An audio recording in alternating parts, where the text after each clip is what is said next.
সব জল্পনা কল্পনার অবসান ঘটিয়ে ইরানের সর্বোচ্চ ধর্মীয় নেতা হলেন খামেনি পুত্র সৈয়দ মুজতাবা খামেনি। অথচ মৃত্যুর আগে সম্ভাব্য উত্তরসূরিদের তালিকায় মুজতাবার নামই রাখেননি Ayatollah Ali Khamenei. Iran international বলছে, মূলত রেভলিউশনারি গার্ডের চাপেই মুজতাবা সর্বোচ্চ নেতা ঘোষণা করেছে দেশটির অ্যাসেম্বলি অব এক্সপার্ট।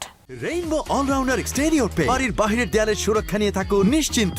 সাথে পাচ্ছেন 10 বছরের warranty. Syed Mujtaba Hosseini Khamenei প্রয়াত সর্বোচ্চ ধর্মীয় নেতা আয়াতুল্লাহ খামেনির দ্বিতীয় ছেলে।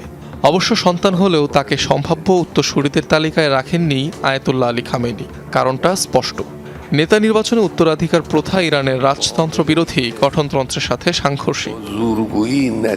কিন্তু সর্বোচ্চ নেতা নিহতের পর দেখা গেল ভিন্ন চিত্র। এতদিন মুজতাবা খামেনিকে দেখা হতো পর্দার আড়ালের এক চরিত্র হিসেবে, যিনি প্রকাশ্যে আসতেন কম, অথচ ছিল অন্তরালের ভূমিকা। অনেকেরই ধারণা জনসাধারণের সাথে তার তেমন কোনো যোগাযোগ নেই। কিন্তু সর্বোচ্চ ক্ষমতাধর ব্যক্তির সন্তান হওয়ায় বিচরণ সবসময় ছিল ক্ষমতার চারপাশে। নিজেও একসময় সদস্য ছিলেন রেভলিউশনারি গার্ডের, তাই আইআরজিসিতে মুজতাবার ব্যাপক প্রভাব।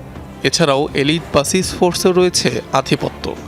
ইরান ইরাক যুদ্ধে অংশগ্রহণের অভিজ্ঞতা রয়েছে তার। ইরানে ধর্মীয় শিক্ষার সর্বোচ্চ স্তর আয়াতুল্লাহ উপাধিপ্রাপ্ত মুজতাবাকে বেশ সম্পদশালী মনে করা হয়ে থাকে। একাধিক সূত্র অনুযায়ী যুক্তরাজ্যে বিলাসবহুল সম্পত্তি রয়েছে তার। এছাড়াও একাধিক পশ্চিমা দেশে রয়েছে বিনিয়োগ। 2019 সালে মুজতাবা খামেনির উপর নিষেধাজ্ঞা আরোপ করে যুক্তরাষ্ট্র।